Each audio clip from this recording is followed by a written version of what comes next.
Pada umumnya, ketika kita ingin mencapai sesuatu ataupun ingin membuat sesuatu, biasanya ada tahapan-tahapan untuk membuat keinginan ataupun goals tersebut bisa tercapai ataupun bisa terbuat ya. Nah, sama juga dengan film, di mana film ini memiliki beberapa tahapan untuk menghasilkan si film tersebut. Nah, tahapan-tahapan ini biasanya dibagi menjadi 3. Ketiga tahapan ini adalah praproduksi, produksi, dan pasca produksi. Karena ketiga tahapan ini bisa digunakan pada setiap kali kita ingin memproduksi ataupun membuat suatu video, baik itu film panjang, film pendek, film dokumenter, video profile, dan lain-lain sebagainya. Kita akan mulai pada tahapan yang pertama, yaitu tahap praproduksi. Nah, tahap praproduksi ini mudahnya adalah persiapan kita sebelum produksi. Nah, kenapa kita harus melakukan persiapan sebelum melakukan produksi?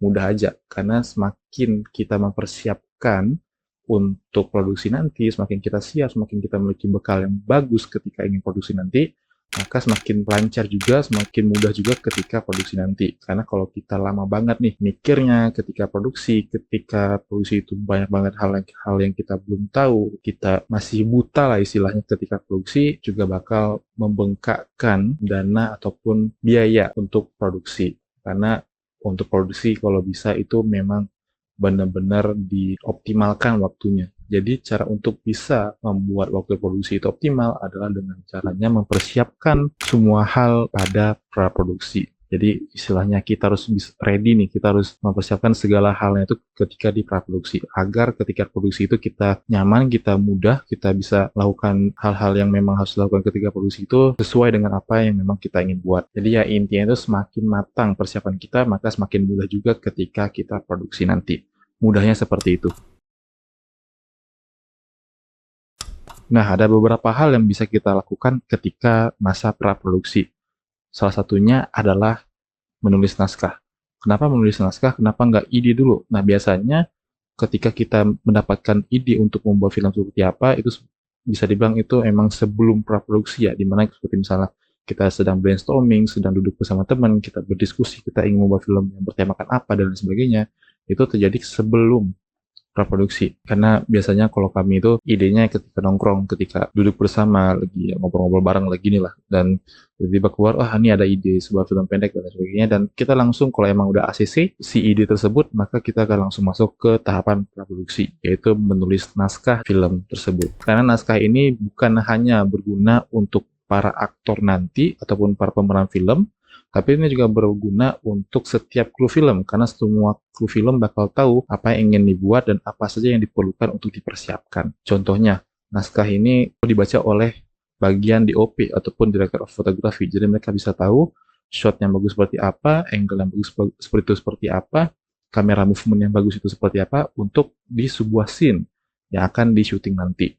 Jadi itu bermanfaat banget ya ketika para kru film dan juga para pemeran film itu sudah membaca si naskah tersebut, apalagi bagian artistik dan bagian-bagian lainnya yang memang mereka sudah tahu apa saja yang mereka perlu persiapkan ketika hari syuting nanti. Jadi naskah itu sangat penting dan dibuat ketika masa praproduksi. Untuk yang kedua, itu biasanya adalah membuat rancangan produksi. Nah, rancangan produksi ini apa? Rancangan produksi ini adalah tahapan untuk menentukan seperti lokasi syuting, waktu syuting, pemerannya itu dari mana, apakah dari casting atau ditunjuk, pemerannya itu siapa, di mana titik kumpulnya ketika ingin syuting. Jadi intinya rancangan produksi ini adalah tahapan di mana agar tidak terjadi kekacauan ketika produksi nanti. Nah, hal yang biasa dilakukan ketika praproduksi adalah salah satunya itu menentukan budget dan juga peralatan. Yang dimana penentuan budget ini sangat amat dibutuhkan untuk menentukan seperti keperluan visual, keperluan audio, keperluan artistik, keperluan dekorasi, dan juga keperluan lainnya. Dan itu dibutuhkan catatan untuk bisa mengoptimalkan budget ketika membuat sebuah film. Dan kemudian untuk menentukan peralatan filmnya ya tentunya. Karena peralatan-peralatan film ini juga sama seperti untuk peralatan visual, peralatan audio, peralatan artistik, peralatan dekorasi, dan peralatan-peralatan lainnya. Ini sangat amat perlu dipersiapkan. Seperti apakah peralatannya itu harus dibeli atau disewa atau mungkin pinjam. Karena aku lebih nyaranin ketika teman-teman ingin buat film dan teman-teman itu masih pemula, alangkah baiknya itu meminjam barang-barang yang mungkin bisa dipinjamkan kepada kalian. Seperti ya ada kenalan, ada teman yang dimana mereka punya alatnya dan kita mencoba untuk meminta pinjam alat tersebut. Dan kalau bisa ketika dikasih pinjam alatnya dijaga baik-baik karena agar reputasi kepercayaan dia kepada kita terus makin terjaga. Itu sangat penting juga hubungan antara kita dan juga orang lain. Kemudian hal yang penting ataupun hal yang sering kami lakukan ketika masa praproduksi adalah membuat shortlist dan juga storyboard. Nah, shortlist ini apa? Shortlist ini adalah sebuah file ataupun sebuah dokumen yang berisi tentang list shot yang perlu dilakukan, seperti misalnya shotnya itu long shot, medium shot, close shot, dan lain-lain sebagainya, yang dimana shortlist ini berguna untuk menentukan shot dan juga kamera movement pada suatu scene. Jadi ini tuh yang ngebikin biasanya adalah DOP ataupun director of photography dan berdiskusi dengan si sutradara. Maunya shotnya seperti apa, kamera movementnya seperti apa, dan lain sebagainya. Setelah shortlist, itu ada storyboard. Nah, storyboard ini intinya adalah gambaran-gambaran yang diperlukan ketika produksi nanti. Ini cuma gambarannya. Ya, teman-teman bisa gambar, bisa foto di lokasinya, ataupun ya foto di lokasi lain untuk referensi shotnya itu maunya seperti apa dan lain sebagainya. Jadi storyboard ini sangatlah penting menjadi guide ataupun menjadi pegangan kita ketika produksi nanti. Untuk yang terakhir, pada masa praproduksi yang biasanya kami lakukan adalah melakukan reading. Intinya itu membaca skrip bersama sutradara dan juga para kru dan juga para pemeran nanti. Kenapa ada kru juga? Karena ketika membaca skrip bersama kru bakal tahu di scene ini bakal ada adegan apa, di scene ini diperlukan apa, dan lain sebagainya. Dan tentu aja ketika ada reading bersama dengan para pemeran nanti bakal tahu mereka harus melakukan apa ketika di scene tersebut. Intinya ya, reading ini membaca ataupun latihan sebelum produksi nanti. Istilahnya seperti itu. Kita bakal lanjut ke tahapan kedua, yaitu tahapan produksi. Nah, tahapan produksi ini istilahnya adalah shooting. Nah, proses pengambilan gambar yang real, yang dimana setelah kita persiapan pada praproduksi tersebut, scene yang bakal seperti apa, kita bakal syuting di tahapan produksi. Dan apa saja nih yang dilakukan ketika produksi? Tentu aja selain syuting, teman-teman semua itu kan udah ada krunya nih, udah ada sutradara, udah ada DOP, sudah ada kameramen, asisten kameramen, sudah ada asisten sutradara, sudah ada talent koordinator, terus ada production assistant, itu udah dipersiapkan ketika praproduksi. Nah, ketika produksi, alangkah baiknya teman-teman semua yang sudah dibagikan, seperti misalnya menjadi apa, misalnya menjadi asisten sutradara, maka bekerjalah ataupun lakukanlah hal-hal yang memang job desk-nya asisten sutradara. Teman-teman semua harus fokus ketika produksi nanti, karena untuk mengoptimalkan waktu produksi ataupun waktu syuting. Karena ketika kita malah nyibukin hal yang harus dilakukan sama DOP, waktunya itu bakal kepotong banget dan bakal ngebuang-buang waktu. Jadi intinya bakal ya bikin masa syutingnya itu lebih panjang, lebih lama, dan ya bakal menimbulkan banyak perdebatan sih tentunya ketika syuting nanti. Intinya kita ngerjain apa yang memang job desk kita. Dan sebenarnya masih ada banyak hal ya yang memang bisa dilakukan ketika produksi, seperti misalnya blockingan. Blockingan ini seperti misalnya udah ada setnya nih. Nah, sebelum si pemerannya itu masuk, ada kru filmnya itu yang melakukan blockingan. Jadi misalnya ada tempat untuk duduk, aku duduk di sini. Kemudian untuk mengatur cahayanya seperti apa, ISO dari kamera seperti apa, segitiga pencahayaannya seperti apa, terus lightingnya harus dari mana dan sebagainya. Itu diatur ketika blockingan. Dan setelah selesai produksi, biasanya si sutradara bakal bilang, it's a wrap. Ini salah satu hal yang melegakan para kru film produksi ya. Yang dimana ya intinya udah selesai nih, udah kelar hari-hari syuting, hari-hari berperangnya selama hari yang sudah ditentukan tersebut. Seperti itu. Nah, setelah tahapan produksi, masuklah tahapan pasca produksi.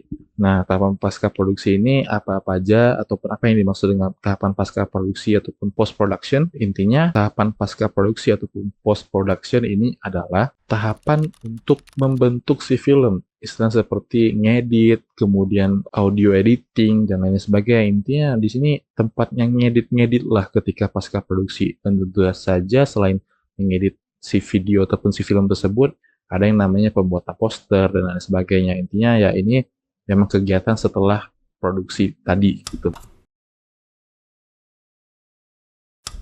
Nah, biasanya workflow pada pasca produksi itu yang pertama adalah offline editing. Offline editing ini adalah ya pemotongan footage-footage ataupun ya pengambilan gambar yang memang udah sesuai, yang memang udah fix, yang memang udah good, itu ditaruh ke dalam timeline, diedit sesuai dengan script intinya, dan ketika sudah sesuai dengan script, maka bakal masuk ke tahapan audio editing. Misalnya nih pengambilan video dan juga audio itu terpisah, jadi disamain dulu kah atau bagaimana. Tapi biasanya yang paling awal banget itu emang sebelum offline editing adalah nama itu foldering. Foldering dan juga matching ya istilahnya. Itu adalah ketika penggabungan si audio dan juga si videonya. Ketika audio dan video tersebut direkam secara terpisah ya. Jadi digabungin semua dulu, kemudian baru masuk ke offline editing. Setelah offline editing baru ke audio editing. Seperti misalnya suaranya itu ada noise-noise-nya nih, dikecilin noise-nya, kemudian ada dikasih audio efeknya, dan lain sebagainya. Nah, biasanya setelah si audio editing ini, dia tuh masuk ke online editing. Biasanya ya. Tapi terkadang ada juga sebelum audio editing itu si online editing sudah selesai. Biasanya offline editing itu langsung merangkap dengan online editing seperti ada visual effect dan lain sebagainya, kemudian baru ke audio editing, atau ya terkadang offline editing dulu, kemudian audio editing, lalu baru ke online editing, penambahan visual effect dan lain sebagainya. Nah, setelah ketiga hal tersebut selesai, biasanya itu langsung masuk ke color grading. Yang paling terakhir itu color grading. Biasanya ya film itu direkam pakai low profile dan lain sebagainya, dan memerlukan warna yang khas, warna yang berkarakter, itu dilakukan ketika color grading. Tapi tentu aja tahapan-tahapan ini bisa sesuaiin aja nanti. Seperti misalnya offline editing dulu, kemudian online editing, kemudian color grading, kemudian audio editing, ya bisa-bisa aja. Yang penting disinilah tahapan di mana kita membentuk si film tersebut dari footage-footage yang terpisah menjadi suatu bentuk, yang dimana bentuk tersebut adalah film yang telah kita buat. Nah, setelah filmnya itu jadi, maka barulah masuk ke yang namanya ngedesain poster, ngedesain ya teaser poster dan lain sebagainya. Intinya dalam bentuk untuk ngepromosiin si filmnya lah. Jadi itulah ketiga tahapan dari pembuatan suatu film, yaitu ada praproduksi, produksi, dan pasca produksi. Nah, ketiga hal ini diperlukan ataupun ya biasanya itu dilakukan ketika membuat film. Kenapa? Karena tentu aja ketika ada tahapan-tahapan ini maka lebih terorganisir nih ketika kita membuat sebuah film. Dan tentunya untuk teman-teman semua yang ingin mulai membuat sebuah film, semangat dan ya jangan menyerah, karena perasaan ketika sudah berhasil membuat sebuah film itu enak sih perasaannya. Dan siap, itu aja untuk video kali ini. Semoga bermanfaat and see you soon.